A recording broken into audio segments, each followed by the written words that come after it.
So Mandy and I are really struggling to find a table that we can just utilize for crafts. As you can see in our shop, we use a lot of our workbenches. We found this at a salvage place. It's just a cabinet that got ripped out of somebody's house. It's in pretty rough shape, but we're going to just turn around and use it as our craft assembly table. And to do that first, off camera, I cut off the corners of these legs, and we're going to put some swivel wheels on that. So let's get started.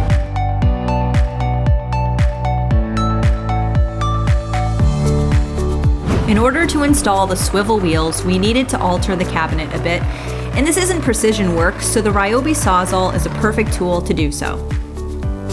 Fastening the wheels is simple. Just 4 bolts per wheel is all we needed. We repurposed the wheels from our Harbor Freight storage bins, otherwise we would have had all 4 wheels swivel. We find that in doing so, moving the cart is just so much easier. Given this cart is not very long, mobility should not be compromised that much. Now let's flip the cart over and see how this works. In the spirit of upcycling, the top was removed from a discarded table. It's 1.5-inch thick ash, so it's durable and very heavy. The sides of the cabinet need to be trimmed. In hindsight, we should have done this before we test fit the top. We placed the top back on the cabinet so it can be fitted. We needed to cut the length and take off about 8 inches to achieve an overall dimension of 30 inches wide by 80 inches long. One side will have an overhang that allows for bar stools to be used. Now that the top is secured, we focused our attention on putting a flooring on the base that will allow storage for plastic bins.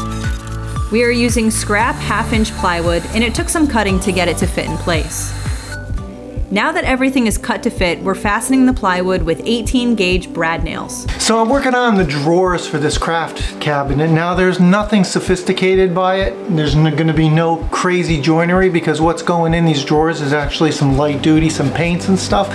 So it doesn't need to be really solid. So I might Craig joint the drawers together, pin them. There's already a slide mechanism on this box, and it's a little antiquated. It's just a tongue and groove type of slide, and I'm going to use some of it for some of the light duty stuff that we're going to store in this box. Right now I'm working on a crafting paint drawer. What's cool about this project is that it's a quick build, but also it integrates the CNC because we're going to drill holes in the top to hold all the paints, so when you open up the drawer they're not sliding all over the place. Again, it'll be more self-explanatory once we get further along, but I just didn't want anybody to look at this and say, you know, this is a really cheapo build, but it is. Now that we've cut out our pieces, we're assembling the drawers using our Craig jig. Now I know many of you that are familiar with the Craig jig, that you can just screw it in there and then make a special clamp to hold this joint, which I don't have. So a quick tip, I like to use an 18-gauge brad nail to pin this and then drive my screws in. Things don't always go as planned, and this just goes to show that we all make mistakes sometimes. So I ripped the plywood to 13.5 inches wide when it should have been 21.5 inches wide.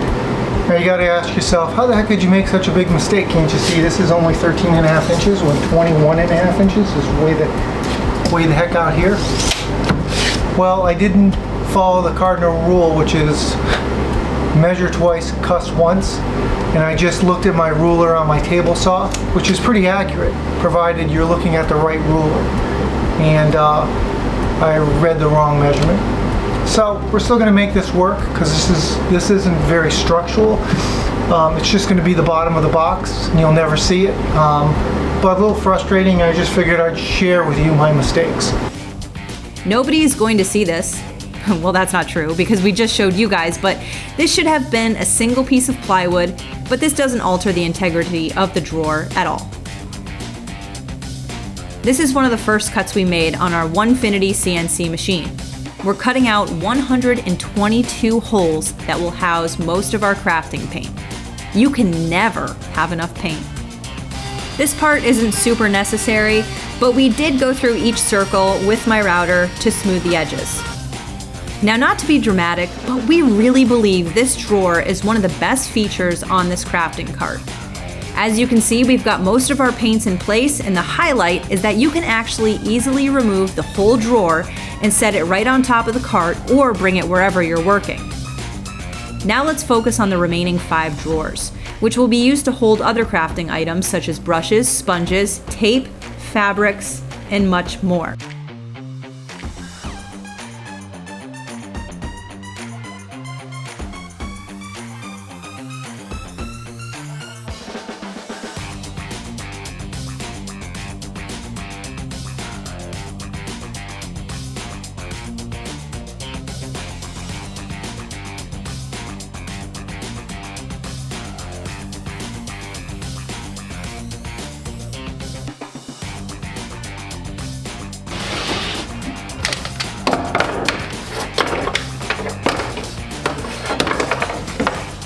All the drawers were constructed in a similar manner with the exception of one.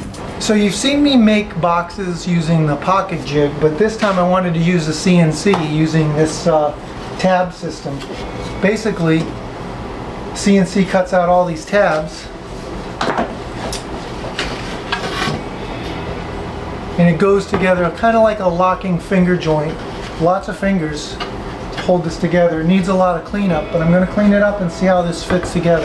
Now this was the first box I did on the CNC, and the mistake I made, which was in the software setup, they asked for a tolerance, and I gave too big a tolerance. And if you can see here, the gaps between the finger joints,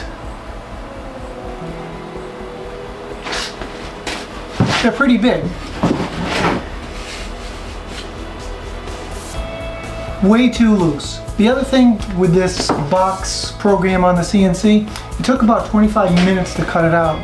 You know, let's be realistic, in 25 minutes, certainly with a Craig jig or any other conventional method of making a box, I could have done it a lot quicker. Probably would have been nicer. So this needs some tweaking. Does it have its application? Sure it does. You know, it's going to be great in this crafting cart because I'm going to make it so that it actually sits in the tray and you can pull it out. I should have CNC'd some handles into it, but I wasn't sure what I wanted to do just yet. I just really wanted to test out this finger box joint program, and I'll probably use it again, but not for the next 2 boxes. I think I'm going to do them conventionally. Now that all the drawers are finished, we mentioned earlier that we wanted these to easily slide out when and if needed. So next, we're going to install the drawer glides. Once that was complete, we could install all of our drawers. Now that the construction has been completed and this crafting cart is pretty functional, let's make it pretty. We started by patching the sides of the cart and sanding the top. One person's trash is another person's treasure. This cabinet right here was about to go in the dumpster, and my dad transformed it into the art cart that you see now. And today, we're gonna paint this base and we're gonna urethane this top.